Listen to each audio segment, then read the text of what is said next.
Easily one of the world's most recognizable dogs. This large corded dog that resembles your floor mop is a powerful Hungarian breed. Weighing over 100 pounds, they are muscular, intelligent, and stellar at their job. This is Max, and he's a 2-year-old Komondor.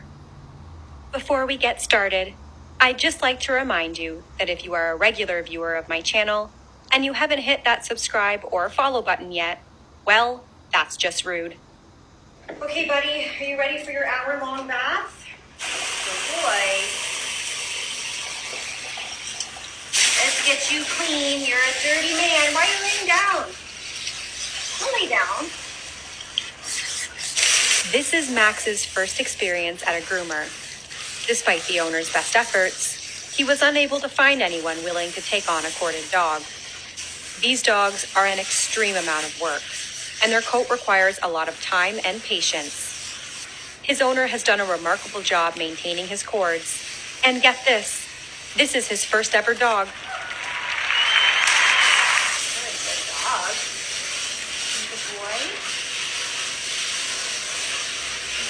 Definitely used to being bathed. It's important that a corded dog is bathed in diluted shampoo. Their cords act like a sponge and absorb the suds, which means it requires a lot of rinsing. Using straight shampoo would make it very difficult to rinse the soap out, and we don't want to leave any residue behind because that can cause the dog to become itchy and irritated. I'm just going to squeeze this shampoo in here.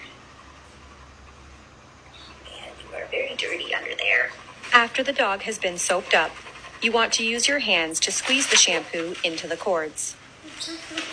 Your feet are filthy, bro. So I'm going to rinse for the next 500 years.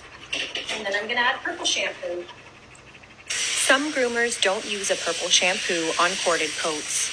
If the shampoo isn't properly rinsed, it can leave the coat with a gray tinge. In this case, Max is very stained. So I'm using a diluted purple shampoo in an attempt to remove some of the staining. This just means I need to do a lot more rinsing. A better way to lessen the staining would be to soak a corded dog in soapy bath water. Unfortunately, this isn't possible for me because my tub does not allow me to fill it with water. Very diluted, tearless for the face.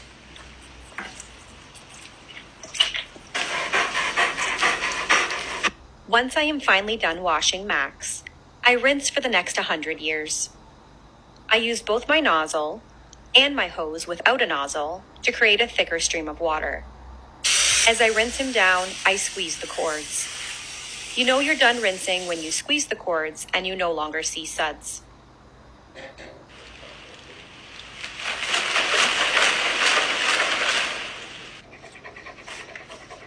After he gives me a shower, I use my absorber towel to squeeze the water out of his cords.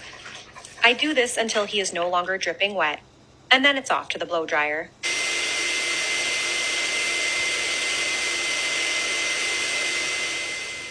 Ideally, it would be best to dry a corded dog in a crate with a dryer and a fan facing them. Max here is not crate trained, and he turned into a 120-pound solid boulder when I tried to get him in one. So he will be dried with the high-velocity dryer. Drying him with the HV dryer can cause a little bit of frizzing, but if we left him to air dry, we run the risk of him smelling foul, like mildew, and causing mold to grow. So I will dry him with the HV dryer until he is about 80% dry. Using a towel underneath him and one under his cords, I run the HV dryer along his cords and the water comes spraying out.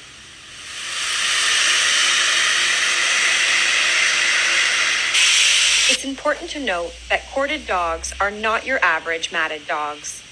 Instead, their coat is a system of organized mats. The difference is that a matted dog has tight, thick matting on the skin, preventing the skin from breathing and causing constriction, which is inevitably painful and can lead to other health problems. Cords are not matted to the skin. They move freely.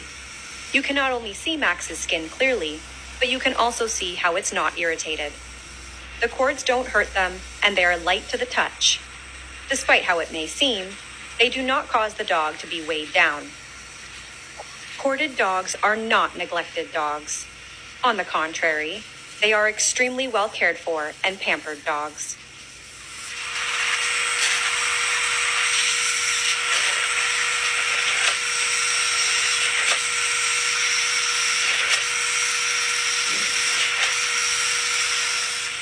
I bet you didn't know that the Komondor, you guessed it, is a livestock guardian dog. Apparently, livestock guardians are my new specialty. Their corded coat was not designed for fashion, but it was actually designed to help them do their job more effectively. The cords prevent predators from being able to sink their teeth into the dog's skin, and it also helps disguise them in a crowd of sheep, which takes the fierce predators by surprise. In addition to that, like all double-coated dogs, their coat protects them from all weather conditions, keeping them cool in the summer and warm in the winter. Once the coat is finally dry, we start the most tedious part of all. First, I spray him down in an anti-static spray. In order to prevent Max's coat from matting, I have to go through his cords one by one, and whenever I see them clumped together, I pull them apart and down to the skin. This does not hurt the dog. An owner of a Komondor would have to do this weekly, if not daily, to prevent large clumpy mats from forming. This keeps the cords and the skin healthy. Next, Max has what's called bells at the end of his cords. This is caused by puppy fur that was not corded, and eventually it mats up, causing a bell. To fix this, I will trim each side of the bell to make it even with the cord. They can also be trimmed off, but that would lose a lot of length. If the owner does decide to trim them off, they would need to be cut at an angle or rounded. Cords should never be cut blunt. Another option would be to brush each one out. The puppy fur would likely break off. Since Max has already been here for 5 hours, I won't be able to fix every cord today. But the owner can work on them slowly until he achieves the look that he desires. You're drooling all over my fresh clean hair.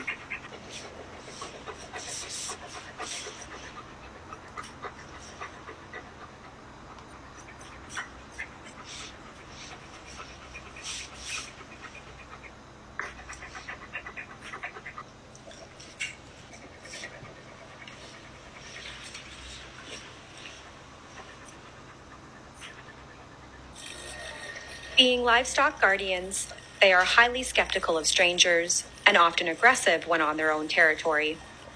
It takes a special owner to provide essential socialization and training in order to trust their Komondor with outsiders. Max is not only phenomenal with me and the cameraman, but this was his first time alone with strangers.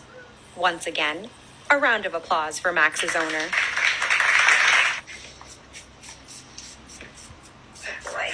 I sprayed him down in spring rain cologne, and after 6 hours, this dog was finally finished. He didn't need a nail trim or a paw pad shave because his owner already manages that. His before and after really shows you how dirty he was. If you liked this video, please don't forget to hit that subscribe or follow button. Thank you all so much for watching. I hope you enjoyed the magical Max.